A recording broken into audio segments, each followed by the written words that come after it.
తిరుమలలో బ్రహ్మోత్సవాలు ఘనంగా జరుగుతున్నాయి. శ్రీవారిని దర్శించుకునేందుకు భక్తులు భారీగా పోటెత్తుతున్నారు. క్యూ లైన్లలో భక్తులు బారులు తీరుతున్నారు. బ్రహ్మోత్సవాల్లో భాగంగా అత్యంత కీలకమైన గరుడ సేవను రేపు నిర్వహించనున్నారు. ఈ సందర్భంగా తిరుమల, తిరుపతిలో ప్రత్యేక భద్రతా, ట్రాఫిక్ ఏర్పాట్లు చేశారు. సామాన్య భక్తులందరూ సురక్షితంగా శ్రీవారి గరుడ వాహన దర్శన భాగ్యం కల్పించాలనే ఉద్దేశంతో పోలీసు, టీటీడీ ప్రత్యేక ఏర్పాట్లు చేశారు. శ్రీవారి గరుడ సేవ రోజు అధిక సంఖ్యలో భక్తులు వస్తారనే అంచనాతో 4223 మంది పోలీసులతో బందోబస్తులు ఏర్పాటు చేశారు. టీటీడీ, విజిలెన్స్ అధికారులతో సమన్వయం చేసుకుంటూ భద్రతా చర్యలు చేపట్టారు. భక్తులకు సమాచారం అందించడానికి తిరుమలలో వివిధ ప్రాంతాల్లో హెల్ప్ డెస్క్లు ఏర్పాట్లు చేశారు. చిన్నారులు, వయోవృద్ధులు, మతిస్థిమితం లేని వారికి డిజిటల్ జియో ట్యాగింగ్ అమరుస్తున్నారు. రమణ, చెప్పండి, తిరుపతిలో బ్రహ్మోత్సవాలు గత కొద్ది రోజులుగా చాలా బ్రహ్మాండంగా జరుగుతున్నాయి. దీంట్లో కీలకమైనటువంటి గరుడ సేవ రేపు నిర్వహించినట్లు అర్థమవుతోంది. సామాన్య భక్తులందరూ సురక్షితంగా శ్రీవారి గరుడ వాహన దర్శన భాగ్యం కల్పించాలనే ఉద్దేశంతో ఇటు పోలీసు కానీ ఇటు టీటీడీ కానీ ప్రత్యేక ఏర్పాట్లు చేస్తున్నట్టు అర్థమవుతోంది. దీని గురించి ప్రత్యేక అప్డేట్ ఏంటి? ఎక్కడ కూడా భక్తులకు ఎటువంటి ఇబ్బంది లేకుండా దర్శనం చేసుకునే విధంగా టీటీడీ అయితే ఏర్పాటు చేసిన పరిస్థితి. ఏదైతే తిరుమల తిరుపతి దేవస్థానానికి సంబంధించిన ఏదైతే విజిలెన్స్ అధికారులు అగడ్బందీ ఏర్పాట్లు అయితే చేసిన పరిస్థితి. మనతో పాటు టీవీఎస్ఓ మురళీకృష్ణ గారు ఉన్నారు. వారి మరిన్ని విషయాలు తెలుసుకునే ప్రయత్నం చేద్దాం. సార్, చెప్పండి, ఏదైతే గరుడ సేవ రేపు జరగనుంది, ఈ గరుడ సేవకు సంబంధించి ఏర్పాట్లు ఏ విధంగా చేశారు, టెక్నాలజీని ఏ విధంగా ఉపయోగించారు? ప్రత్యేకమైన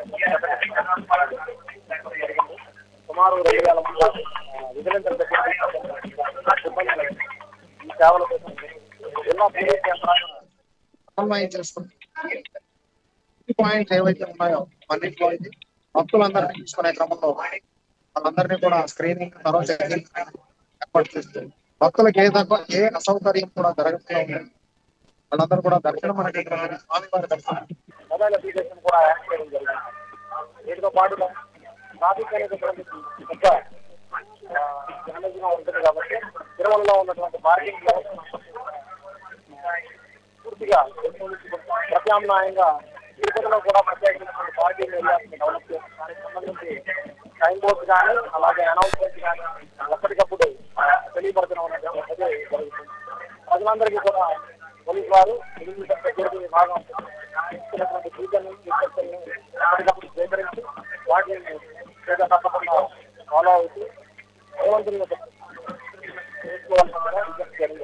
అంటే ప్రధానంగా ఈ గరుడ సేవలు సుదూర ప్రాంతాల నుంచి వచ్చే భక్తులు ఉదయం నుంచి అంటే రేపు వాహనం సేవలోనే గ్యాలరీల్లో నిండిపోయే పరిస్థితి. అటు తర్వాత వచ్చే భక్తులను ఏ విధంగా వాహన సేవ వెలిగించే విధంగా ఏర్పాటు చేయబోతున్నారు. ఈసారి ప్రత్యేకంగా ప్రతి ఒక్కరికి వాహన సేవ చేస్తామని కూడా ఇది హామీ ఇచ్చిన పరిస్థితి. సంయమనం పాటించాలని కూడా ఇచ్చిన పరిస్థితి. వారి అందరికీ ఏ విధంగా ఆధారం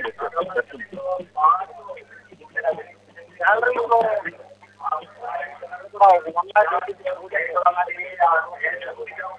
భక్తులతో పాటు అదనంగా వచ్చే భక్తులు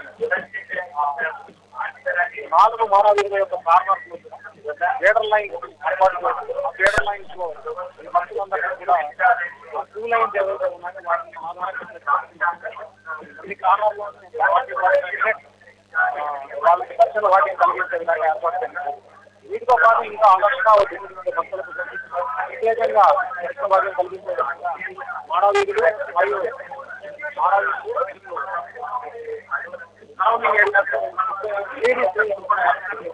వాటి ద్వారా కూడా భక్తులందరికీ ఈ దర్శన భాగ్యం కలిగించే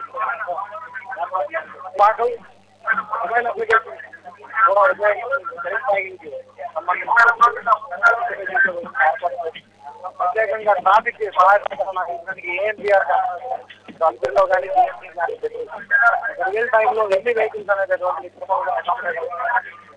తీసుకోవడం అనేది టెక్నాలజీ కూడా కొత్త చేయడం వచ్చి భద్రతా క్రైమ్ టీమ్స్ ఐడెంటిఫికేషన్ డివైడర్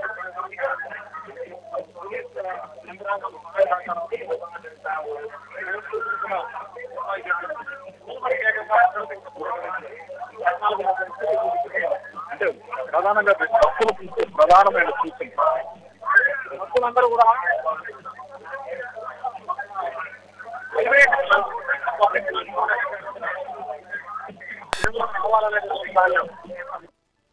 విశేషంగా వచ్చేటువంటి భక్తులందరికీ కూడా విజిలెన్స్ అండ్ సెక్యూరిటీ విభాగం ఇచ్చేటువంటి సూచనలు మరియు పోలీస్ యంత్రాంగం తప్పకుండా పాటించాలని సోషల్ మీడియాలో తప్పుడు వార్తలను ప్రచురించబడుతున్నాయి. అలాంటి ప్రచురించినటువంటి సందర్భంలో చర్యలు తీసుకోవడం ఏ విధమైనటువంటి క్లారిఫికేషన్ కానీ పోలీస్ యంత్రాంగం కానీ పూర్తిగా అందుబాటులో